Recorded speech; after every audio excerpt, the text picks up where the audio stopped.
Welcome to the Young Turks. Later in the program, we will be talking about Republicans saying this and Democrats saying that. There are great injustices, but we will not care. And mainly, we will ask, how are you going to pay for that?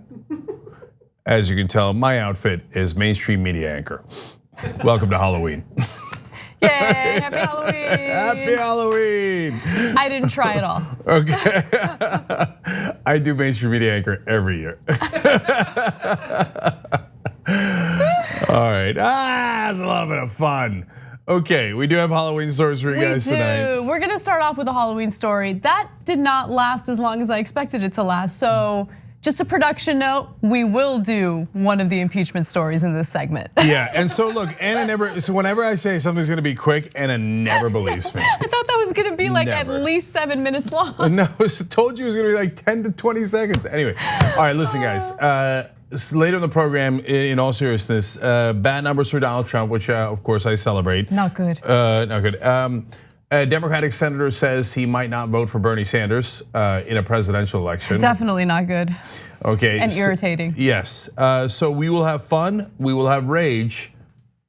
So in fact, it is the Young Turks. Yeah. Okay, Anna. So since it's Halloween, I figured we can start off with a fun Halloween story. And this one, believe it or not, does include the Trump. So Donald and Melania Trump handed out Halloween candy earlier this week in order to celebrate Halloween, take part in the festivities. And the video you're about to watch explains how Donald Trump not only fails at governing, he fails at Halloweening. Take a look.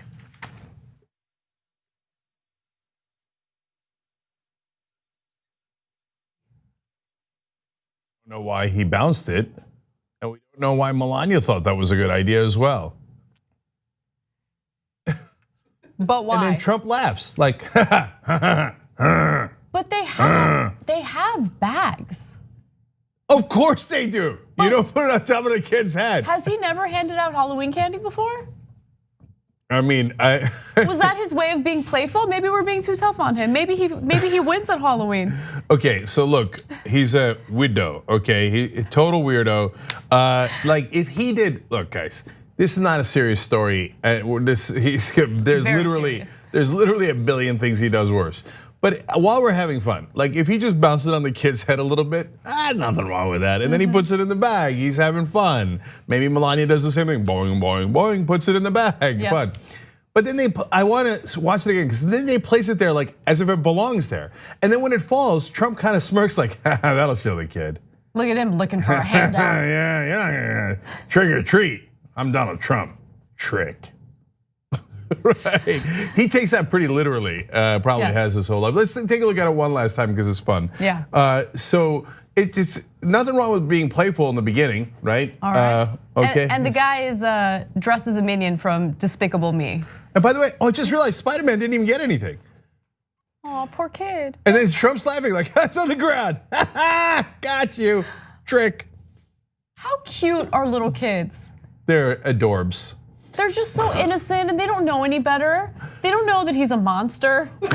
Well, they probably thought he just dressed as one for Halloween. Yeah. They're like, mommy, look at the man dressed as an orange buffoon. And she's like, no, he's dressed as a monster. A little bit different. You know, Trump is really undergoing a witch hunt. He can't do anything right. We're constantly going after him over everything. See, no, like that would have been clever and I would have given him all the credit in the world. If Melania dressed as a witch and kept chasing him around so that it was a witch hunt, okay? If he had the ability to laugh at himself or if he had a sense of humor, yeah. That would be awesome, except he has none of that. Of course! Yeah. Later in the program, we'll talk about how Melania might not be that big a fan of Donald Trump. And in the postgame, speaking of fans, we're gonna talk about how the Washington National fans, after they won, do an awesome job of embarrassing Donald Trump. So good, so post game is for the members. tyt.com/join to become a member and check out the last half hour of the Young Turks every day. That's just for members. So we have one more video to show you. This one features a little girl who seems to be clever. She's scheming for more candy.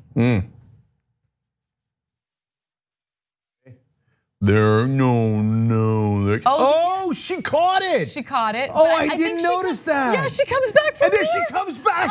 Oh, she's such a sneaky squirrel. Oh, I love it. Oh my God, that's my new favorite person on earth. She's the only one, like Trump usually scams other people, right? And she's like, oh, you want to scam people? Oh yeah, whoop. And oh hey, how you doing? So good. Okay, she should start a university and a charity. Okay. Let's get to the actual news because some big things did happen today and there are some updates to the impeachment investigation. So, the House officially held a vote to formalize the impeachment process. Now, there are some really important aspects to this, even though I think it was a terrible idea for Nancy Pelosi to cave into what Republicans had been demanding.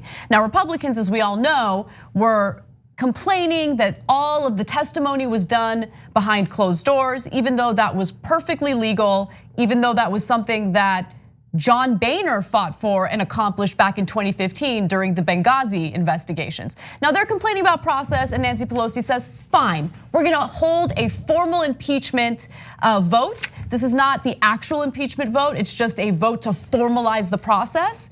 And the vote did pass 232 to 196 to approve a resolution that sets out rules for an impeachment process. Now this was split between party lines with 2 Democrats defecting and voting against the impeachment process. Now, practically speaking, the resolution outlines the rights and procedures that will guide the process from here on out, including the public presentation of evidence and how Trump and his legal team will be able to eventually mount a defense. But hold on, here's what really matters, and this is something that I think gets lost in a lot of the reporting. Democrats signaled that despite Republican opposition, they now have enough confidence in the severity of the underlying facts about Trump's dealings with Ukraine to start making their case for impeachment in public. So these hearings will now be held in public. The Trump administration will have an opportunity to defend itself. But I think the fact that Democrats now see this as severe enough to move forward to the next stage of the impeachment process is incredibly important.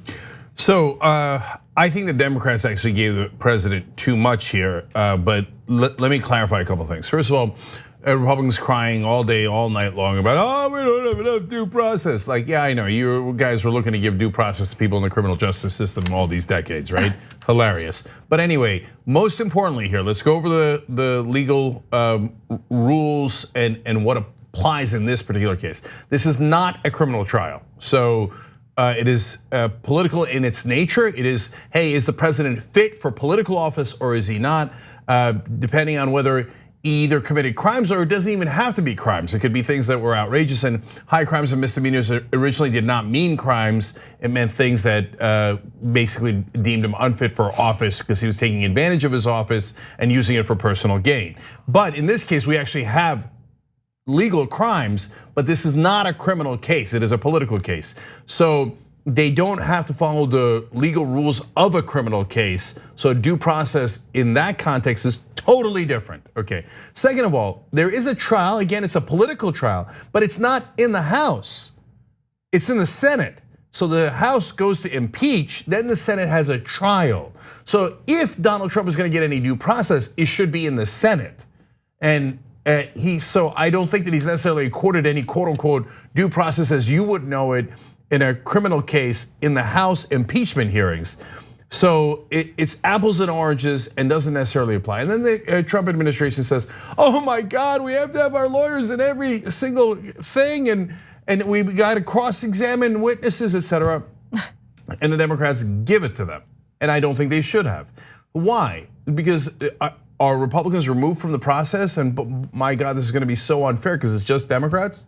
No, the Republicans have been involved in the process from day one. Even in the testimony that was in private, not only did Republicans participate in it, but they had equal time. And they're gonna continue to have equal time based on their representation in the rest of the proceedings. So when you hear them like cry as if they're not part of the process, that's totally not true. They have been part of the process from day one. So Donald Trump has 197 advocates, foaming at the mouth advocates in the House that'll try to shred every witness. So it's not like, oh, poor Donald Trump, will no one defend him?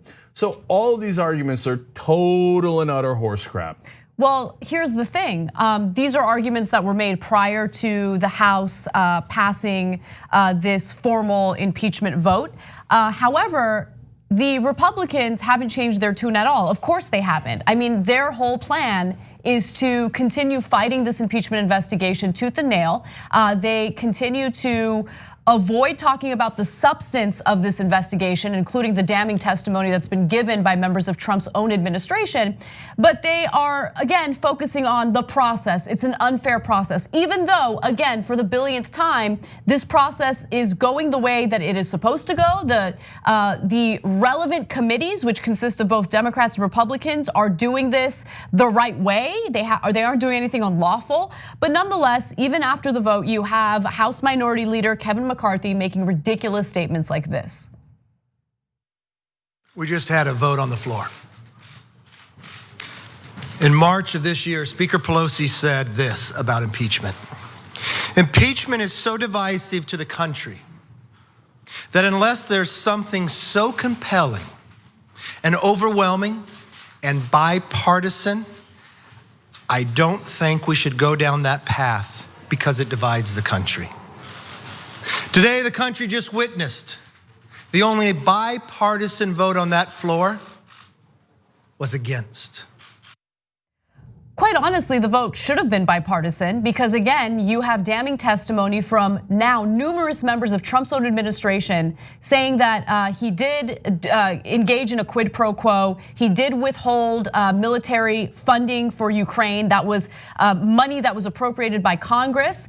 And what he wanted in return was an investigation into his political rival, Joe Biden, and his son, Hunter Biden. But they're the ones that are making this a partisan issue. Republicans will stop at nothing to defend Donald Trump because Republican voters will stop at nothing to support Donald Trump and defend him. So look, Nancy Pelosi is a terrible tactician. Yes, she is. And we don't say that as Monday morning quarterbacks. We told you at the time when she made that quote, we said, why would you say that? Why would you say it has to be overwhelming and set this incredibly high bar for no reason? When there's already been clear criminality, he's in the other party. Why are you weirdly trying to defend him? But the worst part of it is when she said it has to be bipartisan. On what planet would the Republicans in good faith care about the facts and work with you to achieve truth and justice? Exactly. No, I mean, you'd have to be really the dumbest person on earth that knows nothing about politics to think that the Republicans would be like, oh, Nancy, you're right, you guys got him. Man, that is really quid pro quo. And he really did ask a foreign government. So okay, yes, let's make it bipartisan. Do you really believe that? And for all of you kiss asses in the media that always go along with her master legislator nonsense, did you think that was a master legislator move to say, oh my God, I'm only gonna do impeachment if it's bipartisan?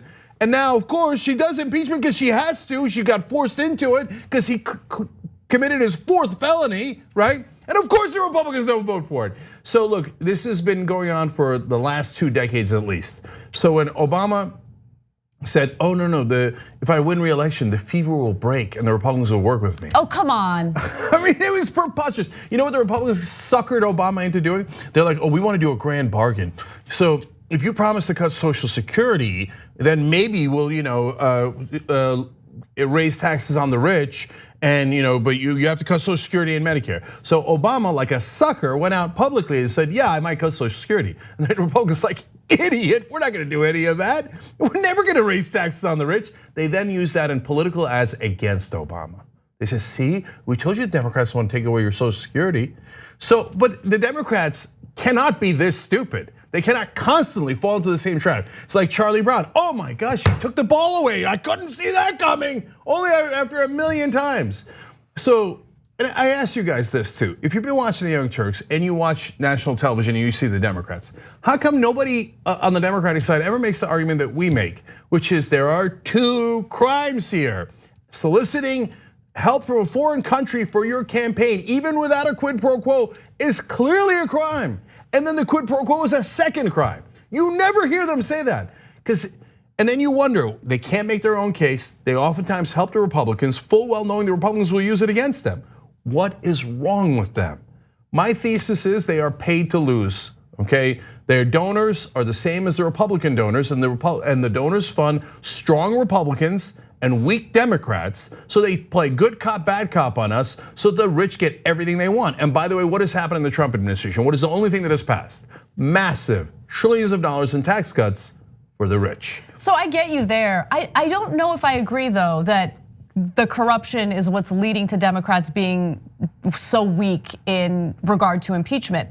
I really think that it has everything to do with how scared they are that it'll lead to political backlash. Even though the polls indicate that the majority of Americans not only support the impeachment investigation, they actually support the removal of Donald Trump. Democrats have been scarred by what happened during the Newt Gingrich era. They're just by nature afraid, and I think that's what's pushing them to handle this the way that they are. Yes, but with a huge asterisk. So Ryan Grimm also makes that case, not just the Newt Gingrich era, but the Ronald Reagan era. It's in his book, We've Got People. It's on our, you can buy it at shoptyt.com. It's a wonderful, really interesting book that lays out the history of the Democratic Party. But the asterisk is, yes, they're weak, they're ineffectual, all those things, but why? Because not about impeachment. Originally, the donor money flows to incredibly weak and ineffectual Democrats. And in fact, the weaker you are, the more money they give you. That's why Nancy Pelosi is the Speaker of the House, because she has raised $500 million from donors. Donors see her and they go, wow. And it's not conscious, guys, and it's not a conspiracy. It is subconscious. They see her and they go, now this is a person who believes in gay rights, African-American rights, etc. I'm a good person, I believe in those things. And my God, on the economic front, she will collapse and give the Republicans everything they want. I know again, it's not a smoke-filled room, guys. It's a groupthink. The groupthink that happens all the time. So when they see a weak Democrat like Pelosi or Schumer, they're like, yes! Their instincts kick in like, I've got to give that person a ton of money. And then they see killers on the other side and they're like, yes, I like this guy. Sometimes they're different donors, sometimes they're the same donor. But that is what in the long run leads to incredibly ineffectual Democrats who never ever learn their lesson.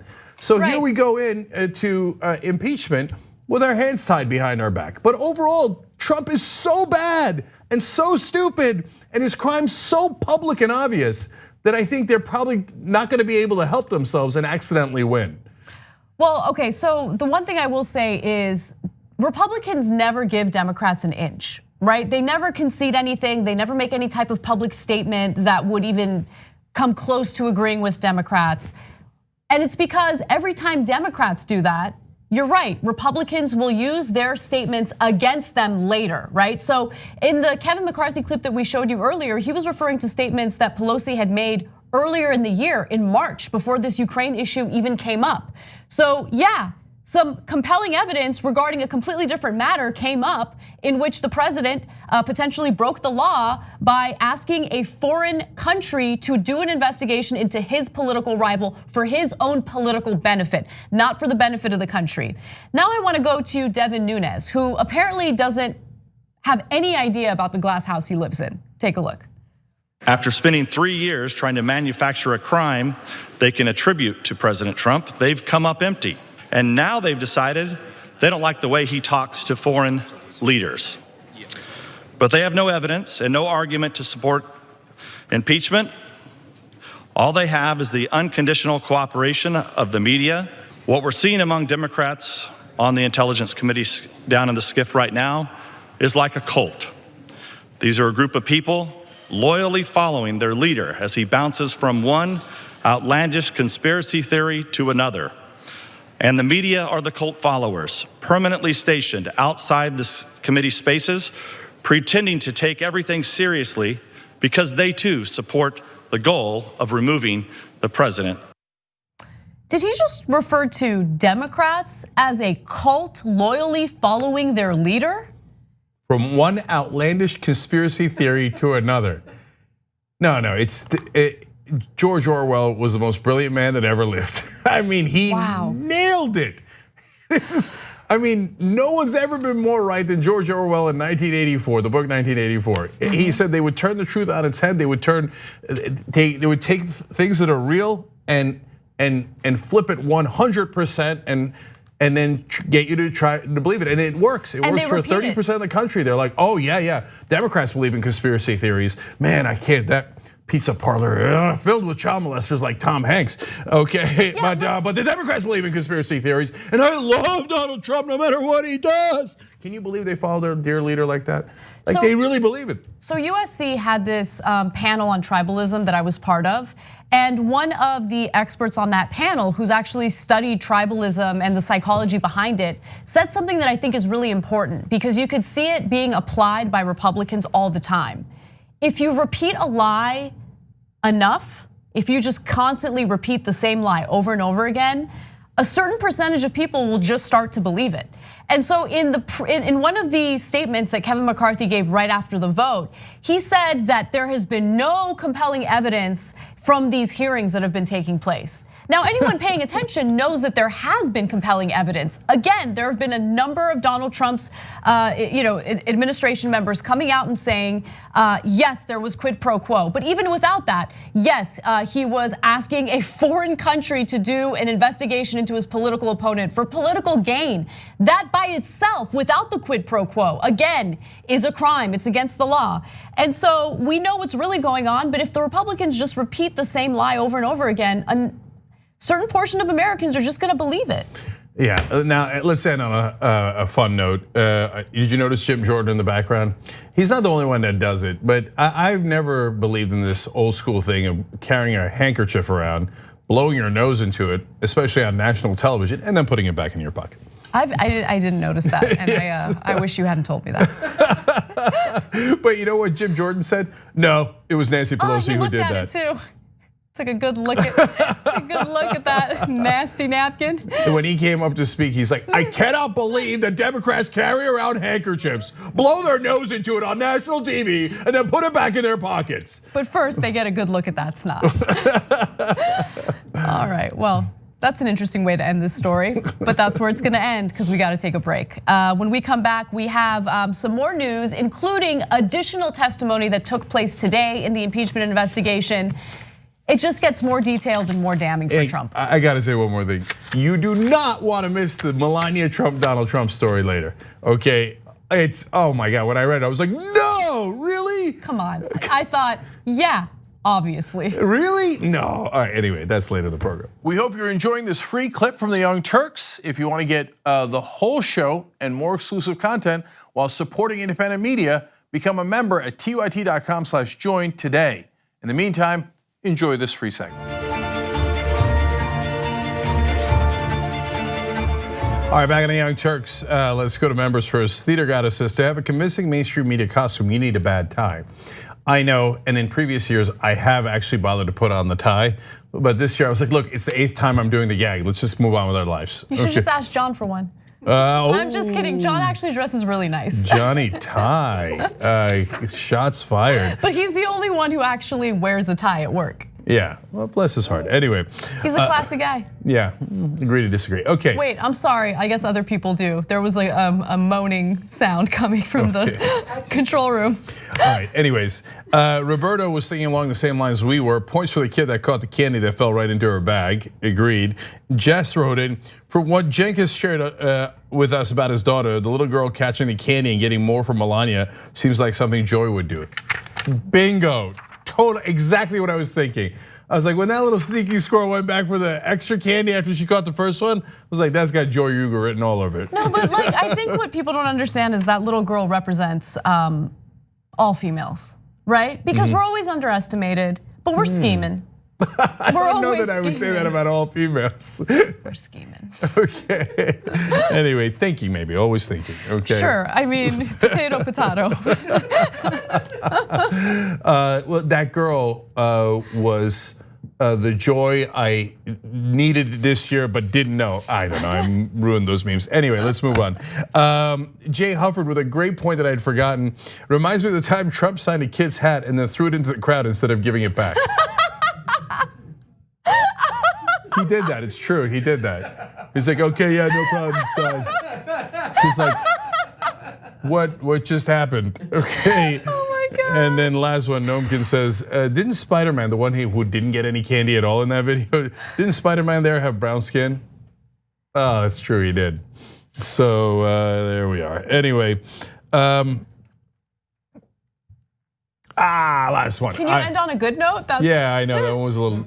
Okay, I am stuck says, you've been hit by, you've been struck by the dumbest criminal. Yes, that was good, that was good.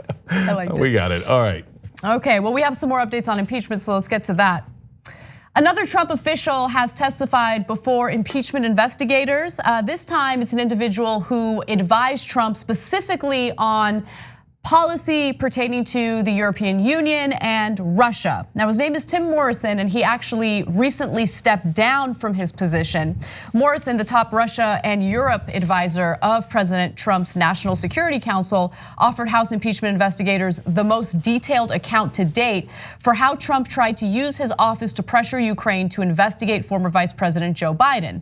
Now, one of the important parts of his testimony was he corroborated the testimony of previous officials who spoke before impeachment investigators. He said that he alerted Taylor, meaning Bill Taylor, to a push by Trump and his deputies to withhold both security aid and a White House visit for the Ukrainian president until Ukraine agreed to investigate the Bidens and interference in the 2016 presidential election. So there it is again, the quid pro quo. It keeps coming up again. You keep seeing more and more Trump officials corroborating and confirming that quid pro quo did in fact take place. Morrison corroborated that he spoke with Taylor at least twice in early September. The first conversation was to alert him that Gordon Sondland, the US ambassador to the European Union, had told the Ukrainians that no US aid would be forthcoming until they announced an investigation into Burisma, a Ukrainian energy company that had hired Biden's son Hunter. So I know this all keeps sounding, like we're repeating ourselves. There's a lot of repetition in this impeachment investigation. And that's actually a good thing because again, you have one official after the next, people who currently work in Trump's administration coming out and talking about the clear quid pro quo that they saw while Trump was trying to carry out this nonsense. Yes, and it's about 28 in a row that have now said, yeah, all the same thing, yep. He did it in the call, they did it in the meetings, they clearly pressured it. It was about Burisma, it was about Biden. Now, if Trump heard that, he'd be like, outrageous. This Cenk Uygur guy saying 28, it wasn't 28. Only about 4 people have confirmed that I committed a crime. It's pretty serious. Only 4, okay? In fact, almost everyone that heard it thought it was a crime, but it wasn't 28. Okay, yes, that's true. So look, he's in a world of hurt. Everybody who coming in to testify is saying the same exact thing because that's what happened. And then now there's a Republican talking point and they're all desperate. These are, normally the Republicans have a talking point good enough to trick people, right? Like, so they'll take the estate tax and they'll go, oh, it's a death tax. I can't believe they're taxing people as they're dying. Right, and so now that's. I mean, you could tax me as much as you want after I die. I know, right? Yeah. They're like, they're taxing him twice. No, they're actually not taxing Conrad Hilton. They're taxing Paris Hilton, who's getting the money for the first time. Anyway, but at least there's some sort of thing you could hang your hat on. These are terrible talking points. They're like, oh, well, it was just one call. No, it was a number of meetings they're all testifying about. So the ambassadors met with the Ukrainian officials, Pence met with the Ukrainian officials, and in almost all the meetings, they all said the same thing. You gotta give us Biden, otherwise we're not gonna give you the money. Even Judge Napolitano went on Fox News today and he's like, it wasn't just the call. I don't know what the hell they're talking about. It was a series of meetings and then the call, and all saying the same exact thing, help me in my political campaign, otherwise I'm not gonna give you the money that US Congress has said you should have for our national security purposes. Exactly, so I'm gonna read you 2 other relevant portions of this story, and then I want you to pay close attention to how much they contradict themselves. Because these are statements by Morrison, both are statements by Morrison, but it just, I don't follow his logic here. So Morrison told lawmakers that he spoke with Taylor, again, this is Bill Taylor, again on September 7th to share a quote, sinking feeling about a worrisome conversation between Trump and Gordon Sondland, the person said. Morrison said that during that conversation, During that conversation, Trump said he wasn't seeking a quid pro quo, but went on to insist that Ukrainian President Vladimir Zelensky had to publicly announce that he was opening investigations of Biden and 2016 election interference. So apparently during this conversation, Trump was said to have said that there was no quid pro quo taking place, even though the actions were clear quid pro quo. So we'll come back to that in just a second, but here's the part that I don't get. Obviously, Tim Morrison sees the quid pro quo. Obviously, this is a problem. It is against the law, right? But according to the Washington Post, Morrison said he did not necessarily view the president's demands as improper or illegal, but rather problematic for US policy in supporting an ally in the region. No, but it's against the law. Yeah, no, so that's very important there. Morrison's recounting of the facts of the case are very important because he was there. So he confirms what happened. It's the same thing that everybody says. They asked for an investigation of Trump's political opponent, otherwise they won't give him the money. Then he adds something that is totally irrelevant. He says, my legal opinion when no one asked for it is, yeah, it looks like a crime, but I don't want to call it a crime. Okay, duly noted, but that doesn't mean anything. We just need to know what actually happened. You told us what happened. Everyone else can tell that that's a crime because it's in the legal books as a crime. So I have a question. It's more of a statement actually now that I think about it. How is it possible, it's a rhetorical question. How is it possible for anyone to serve in the executive branch, have these incredibly important positions in government and not know what is and is not illegal? No, I'm not that surprised by it. Remember, he's already fired anyone that was within a mile of competence. So that's a good point. Right, so he's getting down to people who, like some of these folks, to be fair to them, are decorated veterans that have been working in national security for a while because that's their career path. Some of them are ambassadors and they've been diplomats for a long time. But a lot of them, especially at the higher levels, are like his uncle and his cousin and the niece and the dog, because he's just desperately trying to find loyal people. So, and remember, some of the appointments that he made were so comical, they never even went up for a vote. They're like, dude, that's your gardener. And he has like a criminal history. I pick the best people. Okay, no more of these never Trumpers. And by the way, what I love is that he keeps referring to people who testify against him as never Trumpers. They're people who like serve in his administration. Who actively said, yes, I will serve under Trump. That's a curious person to be a never Trumper. Anyway, last thing on that is that as these guys make the, damn it, I forgot what I was gonna say. Best people. You have the best memory, you'll remember. I invented memory. All right, I'll do it another story. You get the point, they're full of crap. Yeah. All right, well, we got to move on, and this is a fun story. I like the mix of fun and serious today. And this is a story that's grabbing a lot of attention because of how insane it is. So, Donald Trump Jr. just broke the record for the most ironic statement of all time, and he did it while speaking to Sean Hannity. Let's take a look. Imagine if that was, your name was Hunter Biden. Except Hunter's I wish my name was Hunter Biden. I could go abroad, make millions off of my father's presidency. I'd be a really rich guy. It would be incredible.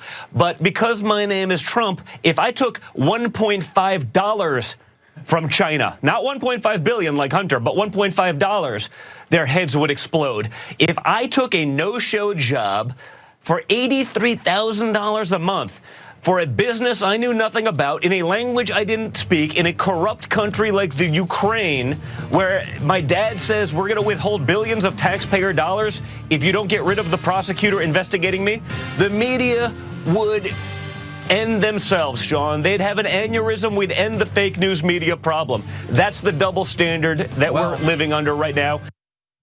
It is very unfair to the Trump children for not enjoying the wealth and the fame that Hunter Biden did under his vice president father. Now Donald Trump Jr.'s roughly 150 to 200 million net worth is from his own father's company. There's that. Then you have Jared Kushner and Ivanka Trump literally serving in the White House as senior advisors, even though they have absolutely no experience in government or in knowledge or logic, but nonetheless, they're there. But there's a lot more I can get to in just a second. Oh yeah, I can't. He's taking advantage of his name. That's why I work at Trump Organization. Hey Don, what's your name? Donald Trump Jr. Where did you get all of your money from working for my dad?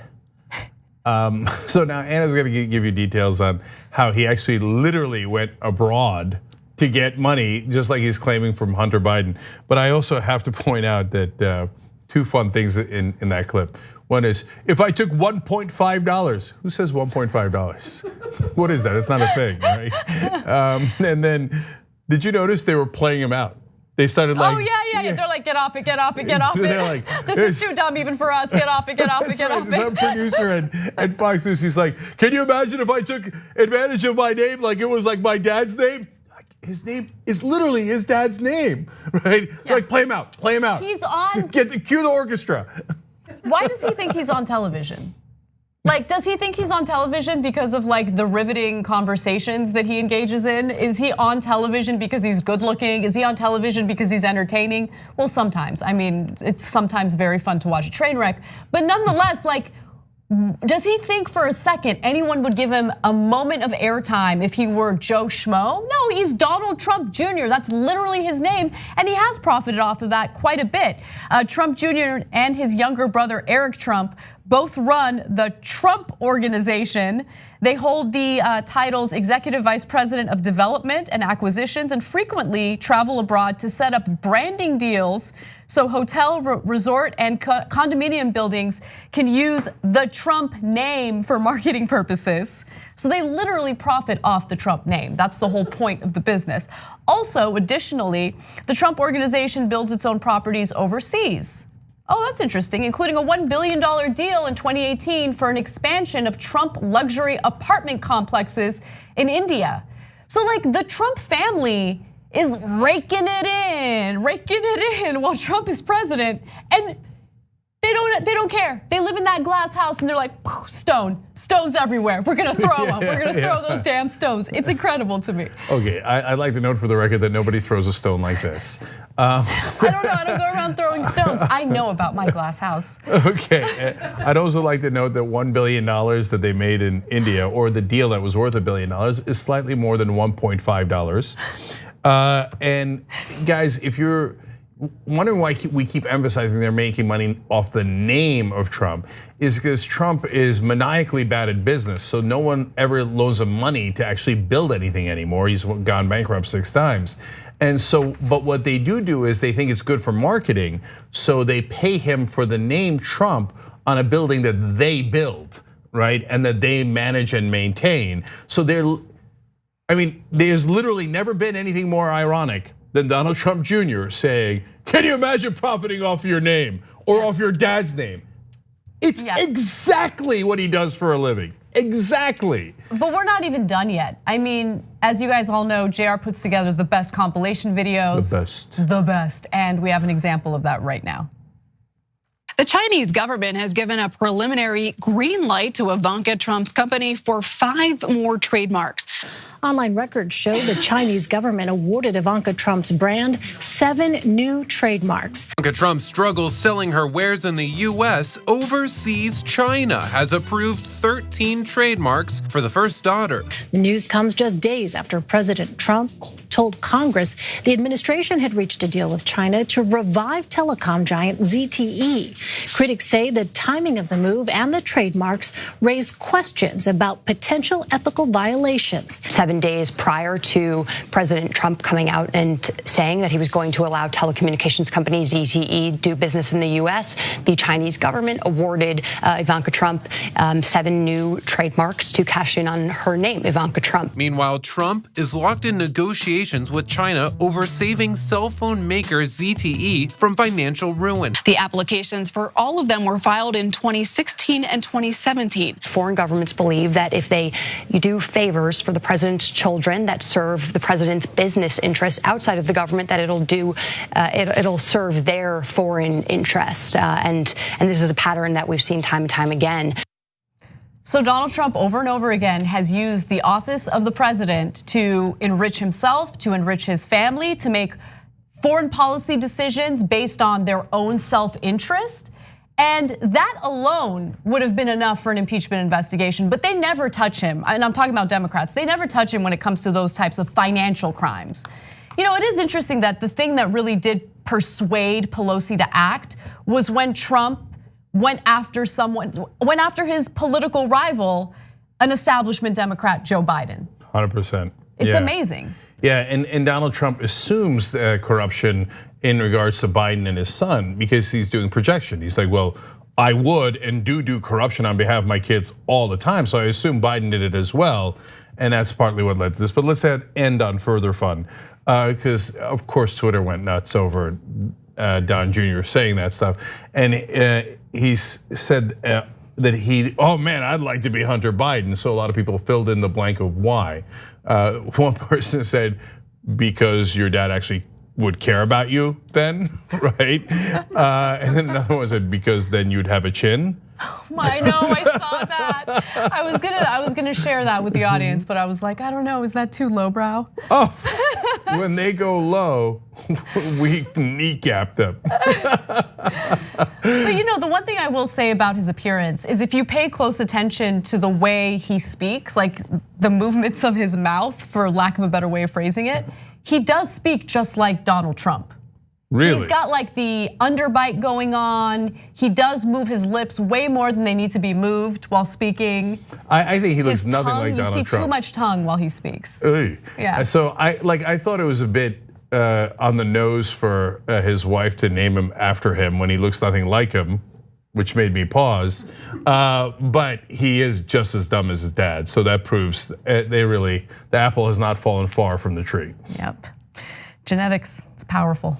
All right, so we're gonna take a break. When we come back, we'll switch gears and talk a little bit about how Twitter is taking a different approach compared to Facebook when it comes to political ads. And then later on, we will share our disdain for Joe Manchin.